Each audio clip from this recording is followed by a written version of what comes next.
इस मुल्क में बेनज़ीर का कातिल नहीं मिला, लियाकत अली खान का नहीं मिला, तो सहाफ़ी का जो है वो कातिल कैसे मिलेगा? जियो का जो तरीका वारदात है वो थोड़ा-सा नुआंस्ड है, तरह तरीके से करते हैं वो। बट ये कहना है कि वो नून लीग की लाइन पैरेट करते हैं, मेरा नहीं ख्याल। उनका अपनी आइडियोलॉजी है, वो उसमें बिलीव करते हैं। बट जैसे ही जो है वो फ़ौज की तरफ से डंडा आया उन्हें, तो उसके बाद से वो भी अब जो है वो इमरान खान का नाम नहीं लेते। इनफैक्ट उन्होंने अपने यूट्यूब चैनल के ऊपर इमरान खान की फ़ोटो को भी ब्लर करना शुरू कर दिया, बानी पीटीआई लिखते हैं। इस मुल्क के अंदर चाहे पीटीआई हो, चाहे नून लीग हो, जो चैनल्स हैं उनको सपोर्ट करें ना करें, एक चीज़ कांस्टेंट है कि वो एस्टेब्लिशमेंट के खिलाफ नहीं जाए। अस्सलामुअलैकुम द डिजिटल ब्रॉडकास्ट में खुशामदीद। मैं हूँ मेज़बान नबीला बंगश। नाजरीन, वफाकी वज़ारत दाखिला ने अभी कुछ रोज़ कबल जो है बैरूनी मुल्क पनाह लेने वाले पाकिस्तानियों को पासपोर्ट ना जारी करने का फ़ैसला किया है। इसी हवाले से आज हम पॉडकास्ट में बात करेंगे और साथ में हम बात करेंगे ओवरसीज़ पाकिस्तानियों के मसले मसाइल पर। हमारे साथ हमारे गेस्ट मौजूद है मोहम्मद साकिब तनवीर साहब, जो कि एक नौजवान सहाफ़ी है। साथ में उन्होंने पाकिस्तान के बड़े न्यूज़ चैनल्स में काम किया है and he visited 7 different countries. अस्सलाम वालेकुम। वालेकुम सलाम। नौजवान तो आपने वैसे कह दिया, बाल सफ़ेद है मेरे। नहीं, नौजवान आप आप है क्या कह रही अभी हो? यंग है आप। बहुत शुक्रिया, आपने अपना थैंक कीमती यू, वक्त दिया। Thank you. सबसे पहले मैं आपसे सवाल ये करूँगी कि आपने पाकिस्तान के मुख्तलिफ़ चैनल्स में काम किया है, तो सहाफ़ती करियर आपने कैसे स्टार्ट किया? 2007 के अंदर आपको याद है कि एक लॉयर मूवमेंट पाकिस्तान में चली थी और उसके बाद परवेज़ मुशर्रफ ने टीवी चैनल्स को बैन कर दिया था।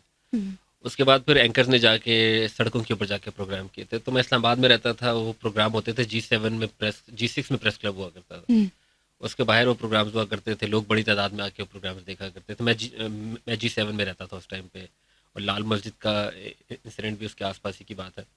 हम्म, तो जब ये वाक़या हुआ तो उसके बाद जो है वो जर्नलिस्ट की बहुत ज़्यादा रिस्पेक्ट हुई पूरे मुल्क के अंदर। तो उस वक़्त आई रियलाइज़ कि शायद ये वो प्रोफ़ेशन है जो मुझे चूज़ करना चाहिए। उसके बाद फिर मैंने 2008 में अंग्रेज़ी अखबारों के लिए ऑपेड्स लिखना शुरू कर दिए, बट फॉर्मली फिर 2011 के अंदर मैंने फिर पहली न्यूज़ ऑर्गेनाइजेशन को ज्वाइन किया था। एंड उससे पहले आई हैड रियलाइज़ कि यार यही प्रोफ़ेशन है जो मेरे लिए सबसे ज़्यादा सूटेबल है। हम्म।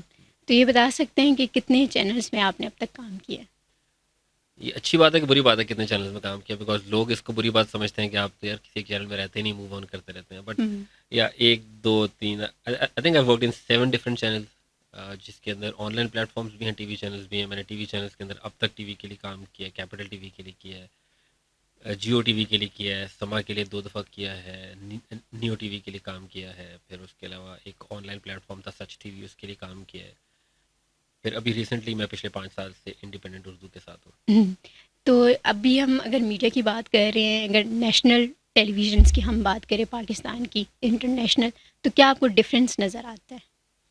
यार डिफरेंस आप अप्रोच के अंदर आपको बहुत ज़्यादा जो है वो डिफरेंस नज़र आता है। इंटरनेशनल प्लेटफॉर्म्स के अंदर आपको जो प्रोफेशनलिज्म है, जो एथिक्स है, उसके ऊपर बहुत ज़्यादा ध्यान दिया जाता है। हम्म, आपको फॉर एग्जांपल जो गलतियाँ आपको आपकी टीवी स्क्रीन पे नज़र आ रही होती हैं, या वो गलतियाँ जो आपको एक न्यूज़ चैनल की वेबसाइट पे नज़र आती हैं, वो आपको इंटरनेशनल प्लेटफॉर्म्स में जो है वो नज़र नहीं आएंगी। बट साथ साथ इंटरनेशनल प्लेटफॉर्म्स या इंटरनेशनल ऑर्गेनाइजेशंस के अंदर जिस किस्म का वर्कलोड है वो बहुत कम है कंपेयर टू एक लोकल टीवी चैनल, जो एक लोकल टीवी चैनल के एक लोकल टीवी चैनल का जो रिपोर्टर है, वो सुबह 9 बजे उठता है, अदालत जाता है, अदालत में जो है सारा दिन दिहाड़ी लगाता है, वहाँ पे हम्म, खाना उसको नहीं मिलता है, जो है वो ऑफिस के रहमो करम पे होता है, गाड़ी उसको लेने आएगी कि नहीं आएगी। उसके बाद वो वापस आता है, अपनी स्टोरी फाइल करता है, तो उसके तकरीबन 12 से 14 घंटे उस काम में जो है वो लग जाता है। आई थिंक वो वर्क एथिक इंटरनेशनल प्लेटफॉर्म्स में नहीं है, बिकॉज वहाँ पे बहुत ज़्यादा इसका ध्यान रखा जाता है कि आप 8 घंटे काम करें, आपका जो है वो ज़्यादा वर्कलोड ना हो। हम्म, बट सहाफ़त एक ऐसा शोबा है जिसके अंदर आपके ऊपर वर्कलोड है ही है, क्योंकि आप अगर ऑफिस में नहीं भी हैं, सो भी रहे एग्जैक्टली। हैं, खबर तो आ रही है। तो हम्म, आपको हर खबर के ऊपर जो है वो नज़र रखनी है, शबीर आपको बनना पड़ेगा उसके लिए। सही। तो वो बहुत ज़रूरी है। वो मुझे लगता है कि इंटरनेशनल प्लेटफॉर्म्स में कम है, इंटरनेशनल ऑर्गेनाइजेशन में। बट जो लोकल मीडिया हाउसेज हैं वहाँ पर आप अगर आप उनके साथ काम करें तो वो आपको सही रगड़ा लगाते हैं। मगर सहाफ़त भी आई थिंक वही है, क्योंकि जो लोकल मीडिया हाउसेज हैं वो उनकी outreach in terms of TV channels की जो पेनिट्रेशन है, चाहे लोग अभी भी बात करें कि लोग हम्म, टीवी चैनल्स को नहीं देखते, बट स्टिल अभी भी जो उनकी आउटरीच है, जो उनका इन्फ्लुएंस है, वो बहुत ज़्यादा है। हम्म।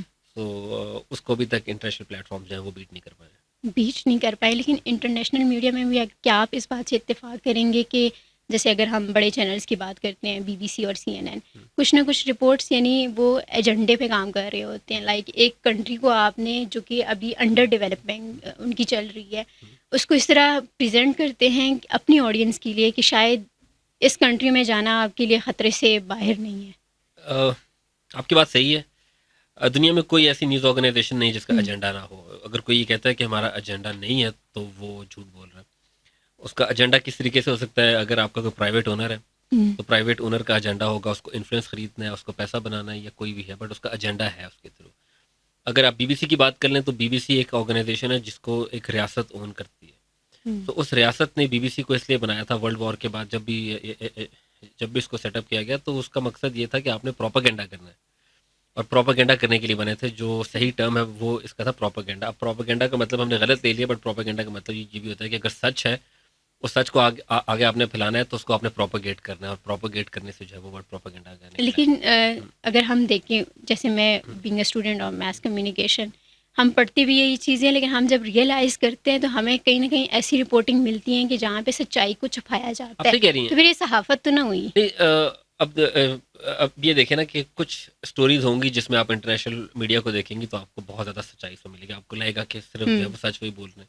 फॉर एग्जांपल, अगर जो पिछले 6-7 सालों के अंदर पाकिस्तान के अंदर ह्यूमन राइट्स की सूरत हाल रही है, उसको लोकल मीडिया ने रिपोर्ट नहीं किया, बट उसको इंटरनेशनल मीडिया ने रिपोर्ट किया, जिसको आप कहेंगे यार चलो इन्होंने तो कुछ बोला ना सच।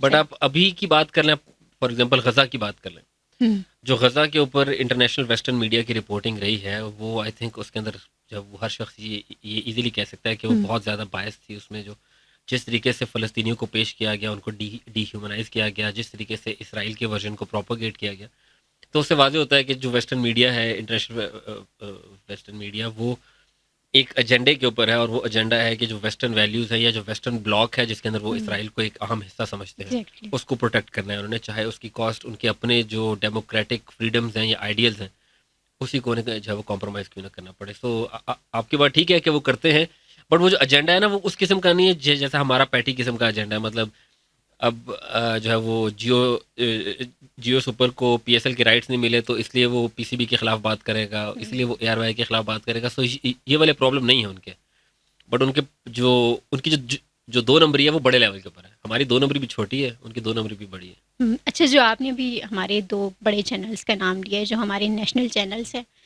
इनकी बुनियादी वजह सिर्फ ये है कि उनको ये चीज़ ही नहीं मिलती, जैसे अभी आपने कहा कि क्रिकेट का वो नहीं मिला उनको, या दीगर भी है, यानी किसी पॉलिटिकल पार्टी को फेवर करना? बिल्कुल ऐसे है। पॉलिटिकल पार्टी की फेवर नहीं होती, एक चैनल के ओनर की या एडिटर की आइडियोलॉजी होती है। अच्छा। अब जियो के ऊपर बहुत ज़्यादा ये इल्ज़ाम लगता है, मैंने 5 साल जियो के साथ गुजारे हैं, और जियो के ऊपर बहुत ज़्यादा ये इल्ज़ाम लगता है कि वह नून लीग को सपोर्ट करता है, जो कि सही नहीं है। जियो नून लीग को सपोर्ट नहीं करता है। जियो का it has an issue with the establishment. अब प्रॉब्लम ये थी कि उस टाइम के ऊपर जो नवाज शरीफ थे वो इस्टेब्लिशमेंट के खिलाफ खड़े हुए थे, और नून लीग की जो उनकी पूरी जमात है वो भी वहीं पर थी। सो जियो के एजेंडे को ये सूट करता था कि वो जिस डेमोक्रेसी की बात करते हैं, जिस सिविलियन सुप्रीमेसी की बात करते हैं, उसके साथ ये जो है वो सिंक्रोनाइज करता था, इसलिए आपको उनके एक जो है वो एक ही वेवलेंथ के ऊपर नजर आए।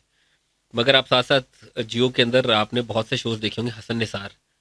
हसन निसार से बड़ा नवाज शरीफ का क्रिटिक कोई नहीं था। तो हसन निसार का शो 12 साल चलता रहा, जियो के ऊपर 10-12 साल चलता रहा।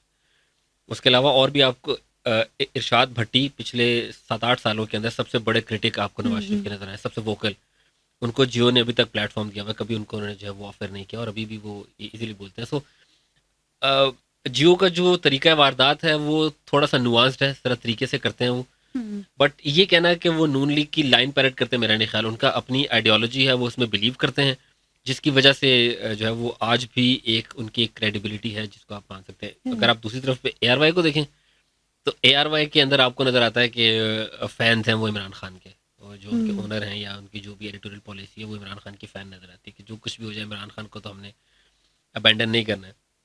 बट जैसे ही जो है वो फ़ौज की तरफ से डंडा आया उन्हें, तो उसके बाद से वो भी अब जो है वो इमरान खान का नाम नहीं लेते। इनफैक्ट उन्होंने अपने यूट्यूब चैनल के ऊपर इमरान खान की फ़ोटो को भी ब्लर करना शुरू कर दिया। बानी PTI लिखते हैं, मगर दिल ही दिल में वो अभी भी इमरान खान के साथ हैं, और यही उनकी पॉलिसी ड्राइव करती है। आपको नज़र आ जाएगा कि जब कल फॉर एग्जांपल उमर अयूब जो है वो कौमी असम्बली के इजलास से खिताब कर रहे हैं, तो आपको उसके साथ ही वहाँ पर प्रेस कॉन्फ्रेंस हो रही थी इंफॉर्मेशन मिनिस्टर अता तारड़ की।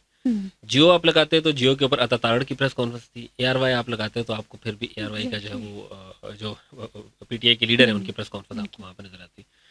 तो ये है, but at the end of the day इस मुल्क के अंदर चाहे PTI हो चाहे नून लीग हो,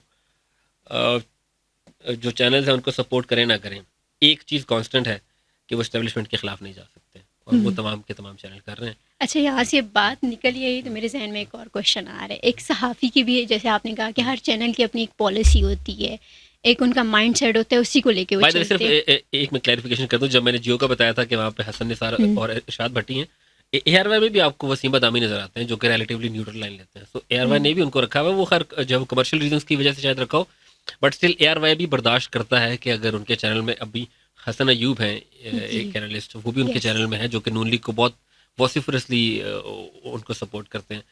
सो मेरा सिर्फ कहने का मकसद ये है कि वो कोई ऐसा नहीं होता कि आपको हाँ। पॉलिटिकल पार्टी आपको पैसे दे रही है। लेकिन मेरा जो क्वेश्चन है अगला है, वो बड़ा इंपॉर्टेंट है। एक सहाफ़ी के जो है ना अपने उसूल होते हैं, लाइक वो जर्नलिज्म कर रहे हैं तो उसको फैक्ट बेस्ड बात ही करनी है, और ये सिखाया भी जाता है सहाफ़त में।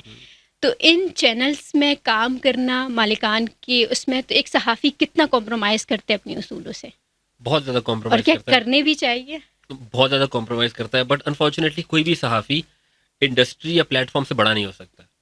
आप ऐसा नहीं कर सकते कि आप जो है वो आपने आज ही यूनिवर्सिटी से पास आउट हुए और आप कहें मैं जो मर्जी हो जाए अपने जो है वो मॉरल्स को या अपने एथिक्स को मैं कॉम्प्रोमाइज़ नहीं करूँगा। आपको करना पड़ेगा, बिकॉज यही वो ऑर्गेनाइजेशन है जो आपको नौकरी देंगी, यही वो ऑर्गेनाइजेशन है जो आपको प्लेटफॉर्म देंगी। अगर आपको ये प्लेटफॉर्म नहीं चाहिए तो अपना यूट्यूब बनाना शुरू करें।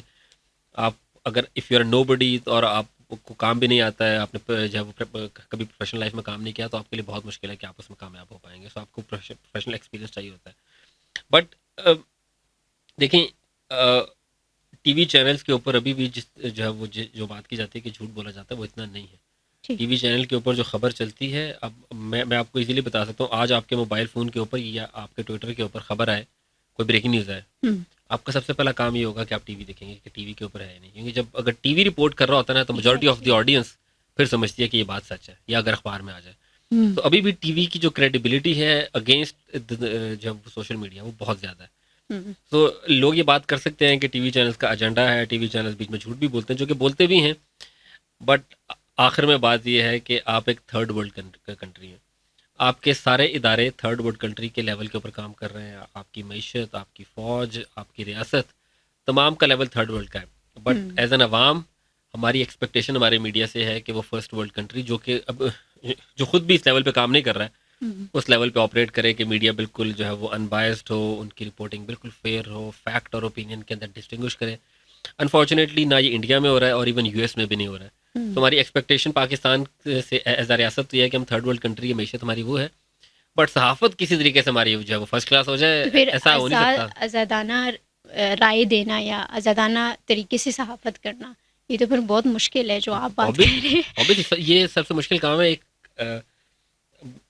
आई थिंक ये हदीस है, इफ़ आई एम रॉन्ग तो मुझे प्लीज़ इस पर माफ़ करिएगा, कि तुम सब में से जो है वो अफजल शहीद जो है वो हज़रत अमीर हमज़ा है, और उनके बाद वो है जो कि जालिम हुक्मरान के सामने कलमा हक कहे और वो उसको मार दे।